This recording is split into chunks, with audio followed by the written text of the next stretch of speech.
John Lee.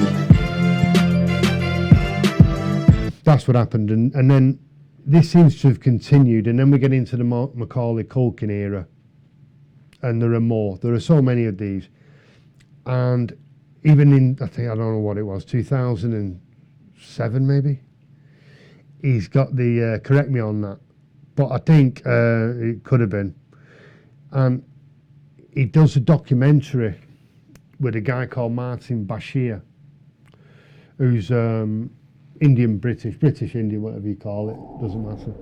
Just if you want to Google him, he's an Indian looking guy. And he did a documentary, Martin Bashir. Now, Martin Bashir is a fucking cunt. And it's not just this documentary, he's done interviews. He interviewed Robert Downey Jr., who's a nice fella, Robert Downey, and he won't shut the fuck up about drugs. He's got a history of this. He wants the explosive quote. He wants to be the one who gets you. I think he had another one. Was it him? Who had another one with Quentin Tarantino? But I've seen him do a few of these where he's identified the headline question and he goes after you. And he does it in this shitty pussy way as well. He won't say, fuck you, famous twat. Answer the fucking question. You want to sit in a chair, acting fucking clever, acting like you deserve all that fucking money. Well, explain this shit to us. You know, let's have it on a level. No, he tries to worm his way around the fucking situation. No, I'm just kind of asking for the readers and you know, I'm not trying to do anything bad. Just answer the question you don't want to answer. So he's that kind of slug. And when you watch the documentary, Living with Michael Jackson, which is a gross exaggeration, Michael Jackson has allowed him to come into his life to a certain extent, enter his home occasionally, go on fucking trips with him he goes to Vegas, he goes to a shop with him, shit like that. He's not chilling on the couch with Michael Jackson, he's not fucking living with him. And he keeps putting himself front and centre, like you'll see this, he's a fucking nobody. And he's in his own car, he's driving a fucking convertible through Vegas, this Martin Bashir. Going, yeah, I mean, this was the point when I realised I needed to ask the question, you know. And he's really giving himself a starring role in his own documentary, so that's where it stops becoming a documentary. And also, it detracts from what you're actually watching, because a lot of what you're watching is fucking definitely odd. It's definitely fucking odd. And you're kind of spending most of the time, I was anyway, thinking, fuck off, Bashir, you snaky twat. Because he's thought Michael Jackson is like a child in some ways, and I can take advantage of that. He is a predatory motherfucker. Maybe they both are. We're getting there.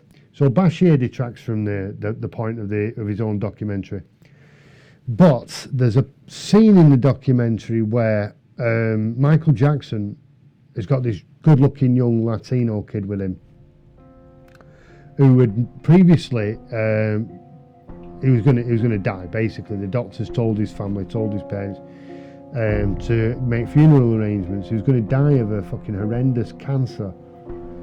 And then it suddenly went into remission when Michael Jackson appeared on the scene. Because Michael Jackson used to go to children's wards in hospitals. And I'm not going to say what that was for. Yeah, I know the obvious. Yeah, he's fucking pedo predator. Under the foot where he gets his kids. And then there's the other one, no, you can't prove he was a paedophile, he was just a fucking nice guy and he liked that. He liked helping kids and he used to bring presents, you dirty-minded cunt. That's, you know, I can hear both of those arguments, and then the fact is that the kid got better.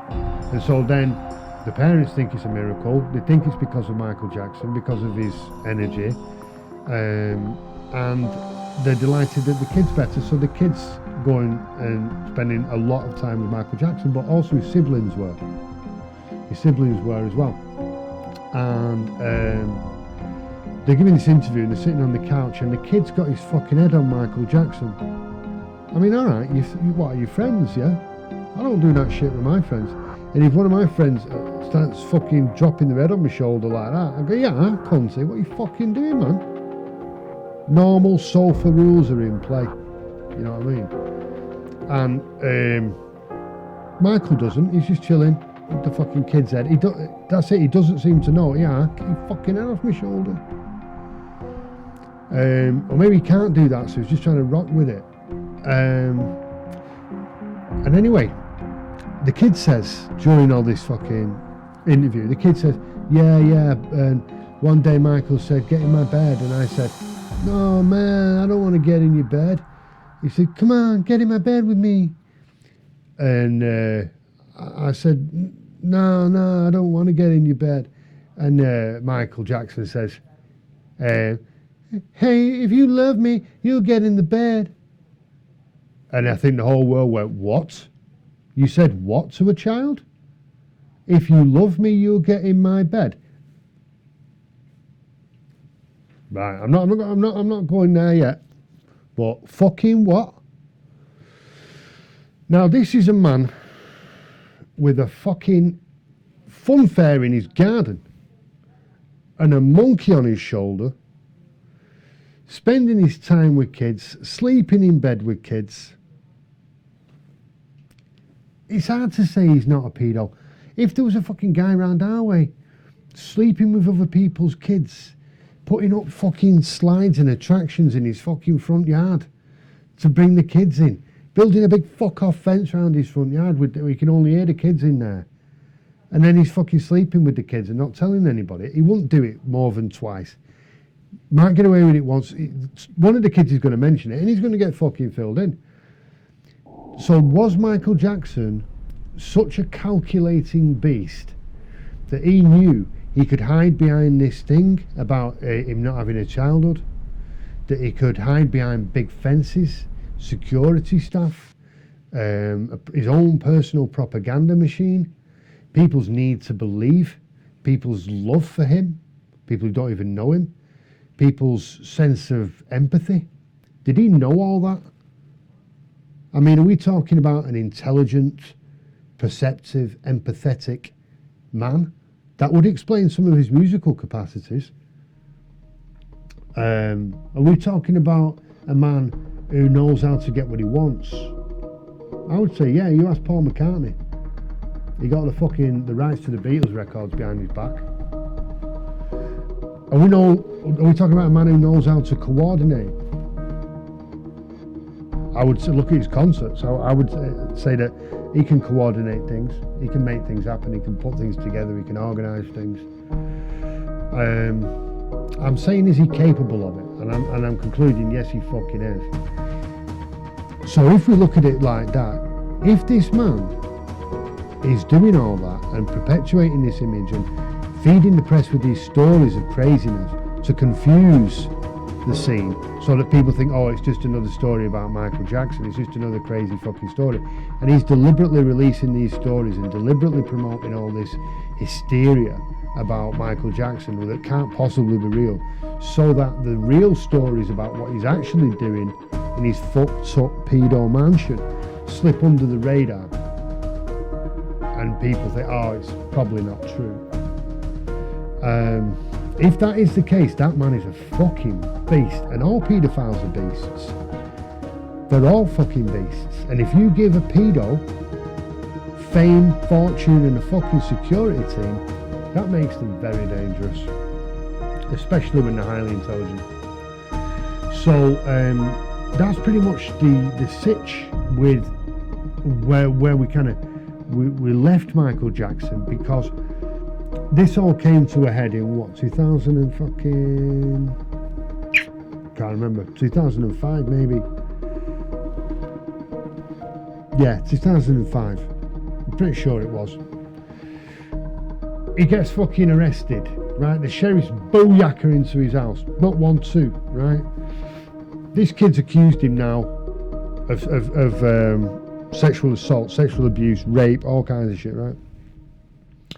And they've taken this very seriously, and the kid has described marks or markings, whatever, I don't know, on Michael Jackson's dick, on the underside of his dick. So they've gone in, the sheriffs, right, and they fucking turned his house upside down, and it's fucking weird. But what's normal? All right, we all grew up with maybe the same limitations, financial and social, produced what we call normal. Maybe there is no fucking normal at all, and it's just so different from what we normally see. We call it abnormal. But anyway, they thought it was fucking weird. And they're running around his house marvelling at the weirdness of it all. And then, I mean, they found no evidence of paedophilia or of any kind of crime at all. But they got him and they photographed him. They got a warrant not only to search his premises, but to search him. And I mean, he said himself it was tremendously humiliating. They lifted up his dick to see markings on the underside of his dick that you would only be able to see if you were doing that with a ruler, or if his penis was erect. Right, disgusting level fucking 9. I'm talking about kids here, nothing to do with being gay. It's about a man and a fucking child. This a child is describing the underside of his fucking dick, and the police saw these markings, and they concluded that the kid was not lying. The kid had seen the underside of his fucking dick. And that went to court, and he was found not guilty. Jury conclusion, he was found not guilty. So, I mean, who am I to say that the jury was wrong? Do I trust the justice system? Do I fuck? Do I trust it when there's money involved? Even less. Even fucking less. Have a word with OJ. Even if he wasn't guilty, he should have been found guilty. I watched the fucking thing on telly. And then released because if he was innocent. But he was later found guilty in a civil trial. Whatever. It's not OJ day. We do OJ some other time. Point is, I don't trust the verdict on its face, but I can't say he was guilty because he was found innocent. So at this point, he walks out, and now the world is truly divided. You've got those who say, look, innocent fucking liars, fucking these people in the press calling him a paedophile. The children who've accused him are liars. The families are liars. These fucking families are the ones who sent their kids to Neverland to sleep in bed with Michael fucking Jackson long after this had all come out in the media in 1993. You know, they were on that gravy train, these motherfuckers, and they've been trying again to get money off the fucker, and they've failed, so fuck you. And then there's another camp of people saying fucking bought his way out of it. He's Michael Jackson. No fucking juror in the world wants to send Michael Jackson down. No judge wants to be the fucking remembered as the judge who fucking imprisoned Michael Jackson, especially if he gets out the next year, puts a load of money into an appeal and gets the fuck out and gets declared innocent, and you're the judge who sent him down. Yeah, there's a lot to be said for all that. Point is, he walks away 2009, but he's fucked now. His career's fucked. A lot of his music, I've seen some videos that are just fucking crap. And also some really good stuff, to be fair. I mean, every time I go one way, I go the other. I'll tell you this, right? I've watched a shitload of Michael Jackson documentaries, trying to get a really good idea, trying to form a conclusion. And every time you go one way, you fucking fly back the other, you know. And this is it. Was all his music shit in these later years? No, it wasn't. Some of it was really good. All I want to say is that they don't really care about us. Correct, Michael, correct. And as part of that, before I get into the next bit, I've been trying to watch these documentaries called Leaving Neverland. No, said that he would never do that. And now he's dead and you've got no fucking money. You're coming around looking for your 30 pieces of silver, aren't you, you little cunt? All right. Other people say, well, look, he was too scared to speak up while Michael Jackson was alive. Who knows what Michael Jackson said to him? Who knows what motivations he might have had for lying about that? And now he's telling the truth.